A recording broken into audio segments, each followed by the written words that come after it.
Hi everyone, it's Nick. Welcome back to my channel. Okay, in this video today, I'm going to be talking about rich people decor that needs to go. This is the furniture, design elements, things that rich people do in their homes that I'm sick of seeing. I've done this a couple of times. People love this one. There's something about hating on rich people that just really helps in these times of raging inflation. You know what I mean? Yeah, this is just our way of fighting back because rich people tend to have a lot of money and oftentimes no taste. And that's what we're gonna be talking about in this video. So let's go through some of the things that bug me. Sound off in the comments, see if they bug you too. I have a feeling they will. Let's get going. Okay, first of all is going to be wine rooms. Oh, okay, so I like wine. I like wine as much as the next guy. I'm not an expert. I don't really care. Like, I know what I like, I know what I don't. Like, you know, there's red, there's white, there's rosé, there's whatever, but like, I'm not really all that interested in learning about all the different undertones. I know the undertones of paint. I don't need to know the undertones and tannins and whatever in wine. I don't really care. I know what I like, I know what I don't. And these wine rooms are just people that are just showing off how much money they have because wine is an expensive hobby. I mean, it was a beverage, but let's be honest, it's a hobby that is really there just to show off how much money you have because it's expensive to hold all these different things of different vintages and what have you. And so they're so prominent that they just feel really tacky because they're just obviously really showy. If you want wine and you want to park it in like a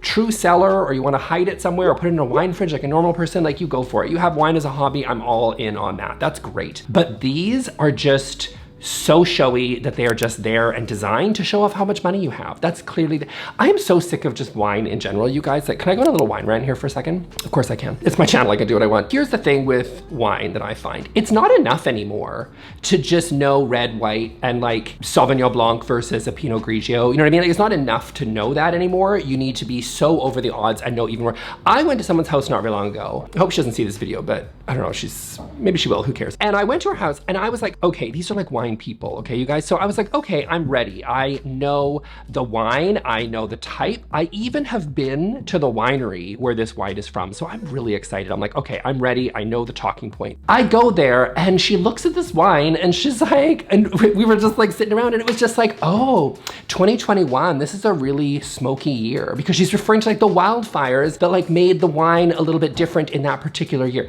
You guys, I cannot handle it. Not only do I have to know the different types of wine, I have to go to the wineries in order to feel like I know what I'm talking about. And now I have to know weather patterns in every year, in every wine region in the world. Nope, I'm not having it. I'm done. I'm done with the wine, done with the wine snobs and their wine rooms. I'm so sick of it. I'm in my boxed wine era.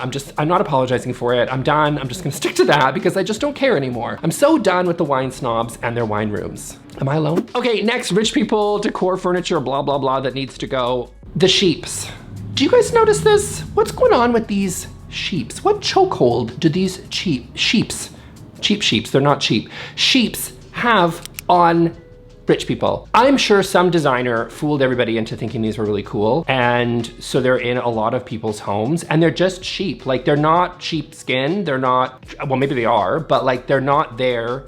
Is it a commentary? Am I missing something? Is this an art commentary that everybody has in their rich homes? I don't know how much these things are, but I guarantee overpriced. It's just a little, like maybe in a kid's room, but not in your living room. This is just really silly and kind of stupid. And this is kind of sort of hints at what the rich people sort of tend to do. They all hire the same designers. They're all influenced by the same sort of different accounts, their other rich friends. And so they end up just kind of getting stupid things that other people do in their homes. When really it's like, guys, you have the budget. Like, you have the budget to do some really cool things, but you don't. Instead, you put sheep in your home. And that's really what I have an issue with this one. I think this one's a little bit silly. It's just tacky. It's just stupid. Like, and it's just like, I've seen them over and over and I'm tired of seeing these stupid sheep. Do you guys notice? You will notice them now. Now you're gonna be scrolling through Instagram and you're gonna be like, oh my God, there's a sheep. Nick Lewis told me about this. You didn't see the sheep before, but you will now, I guarantee it. These are silly, these are stupid. Just, you know, maybe the first person did it was kind of cool. Probably not, but it was a bit weird and so therefore quirky and kind of cool. At least it was different, but now I'm just seeing them too often. No.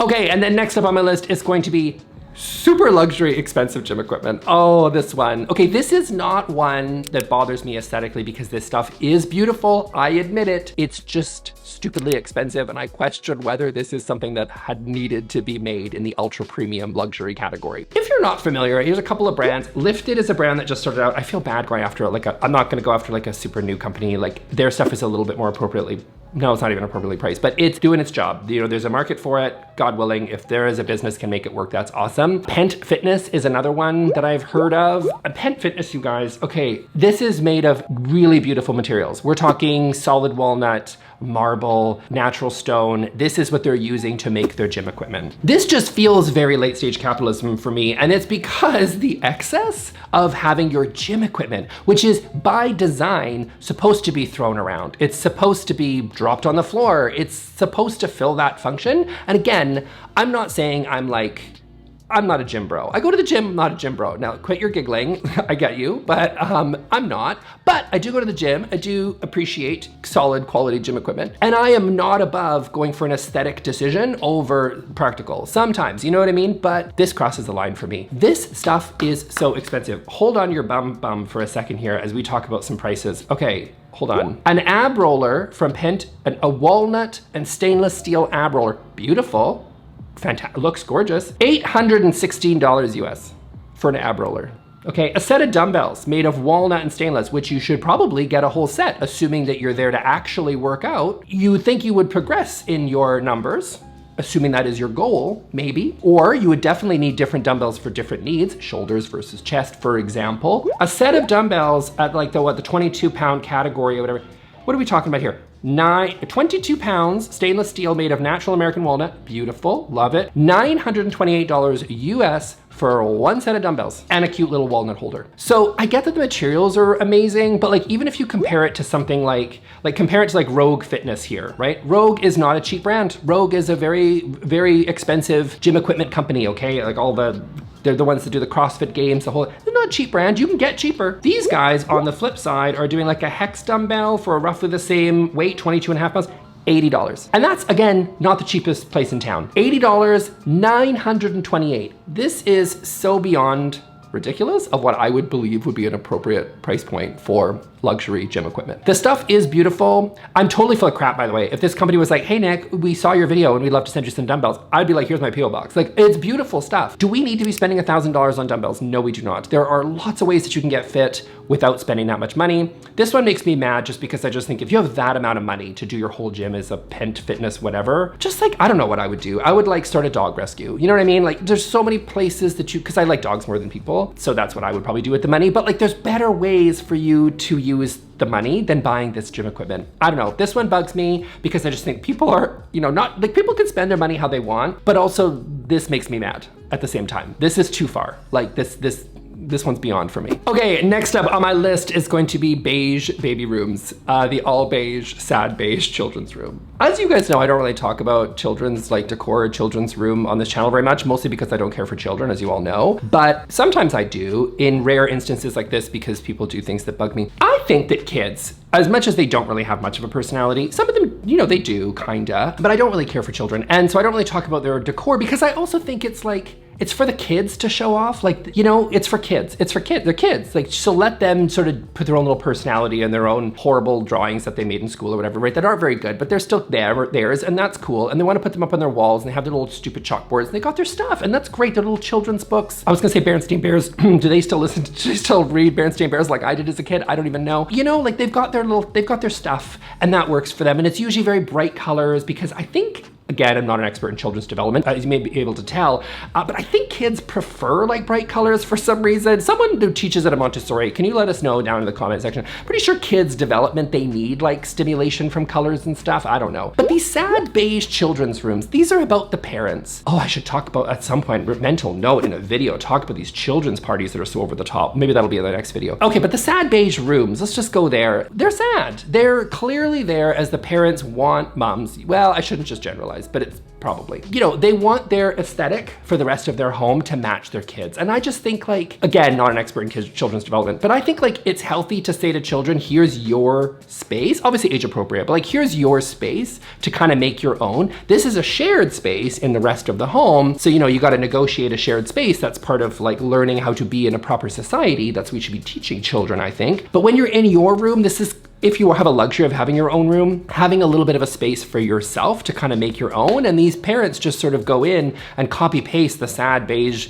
boho room that they have in the living room, and they go, well, clearly I have to do the same in the living room. Now I will say the sad beige rooms for these kids, it's not just rich people that are doing them. I do see them all over, but I see them a lot more often in rich people's houses. And I think, you know, I call that sort of the Kim Kardashianification of neutrals, where I feel like the richer you are, the more neutral your house has to be. And to show color, I guess, is too working class for the rich. So although I do see the sad beige rooms all over the place, I see that they are particularly common in rich people's homes. These are sad. These are sad. These are sad children living in sad beige rooms. And I just think a little bit more color, a little bit more life, a little bit more fun, a little bit more personality, as much as the 7-year-old has as much personality as they have. Let that be shared with their room, you know, like let them express themselves in their room in ways other than sad beige. Okay, next up is going to be the ghost chair. The ghost chair, I always hated the ghost. I don't like it because, again, this is my bias. I don't like acrylic or plastic as a material choice in general in most home decor pieces, whether that's, you know, there can be a time and a place for it. A storage basket in a desk drawer. You know what I mean? Like that's a good, to store your pens. Like that's a place where I think acrylic as a material might make sense because you can buy them cheap on Amazon or whatever, or at a dollar store. I don't know where you get, where you get those things. I don't think it works in a chair. I just don't like it as a material choice. I think it lacks any presence. I think it looks cheap. I don't care how designer this is. There are so many knockoffs of the ghost chair. It is actually originally kind of a designer piece. It was maybe innovative at some point. It's kind of modeled after sort of a Louis chair, and then it's just in plastic, which I think is the sort of subverting expectations, which I think makes it really fun. Not for me, because I just don't think it's fun as a material choice, because I don't think it's practical for most people. I don't think it's particularly elegant. These things in their like high-end form are very expensive. In their cheap sort of Wayfairy knockoff form are really inexpensive because they're just made of acrylic plastic, which is a little bit of a cheap material, and they just look cheap, even when they're not, and that's what's crazy. But I see them all the time still in rich people's homes, especially ones that are kind of erring on the side of glam. You know, that's still a very popular style, especially here on YouTube. How many of those like old school YouTubers that have mansions in LA have a ghost chair? Like 99%, because they love a glam style. You know what I mean? They love a glam style over there. They still do here in 2023. And so the ghost chair really has a presence there. I'm still also seeing it being used in like traditional spaces, again, because of that juxtaposition of like, oh, isn't this so fun because we did something so unique and crazy and different? No, because I've seen it a bunch of times. It's not a great, well, it's a fine form. I think in its traditional form, and Louis is great. I think as a traditional piece, fantastic. Upholstered, solid wood, oh, great. Plastic acrylic, no, it looks cheap and gaudy. I'm just gonna say it. So that's it, everyone. Thanks so much for watching. Hope you enjoyed this video. If you wanna see my rich people decor that needs to go playlist, because I've done this a few times now because it's just super, super fun, because rich people won't stop doing weird things, and I will be here to talk about it. So there's a playlist for that. I'll see you all in that video. Talk to you later. Thanks, everyone. Bye-bye.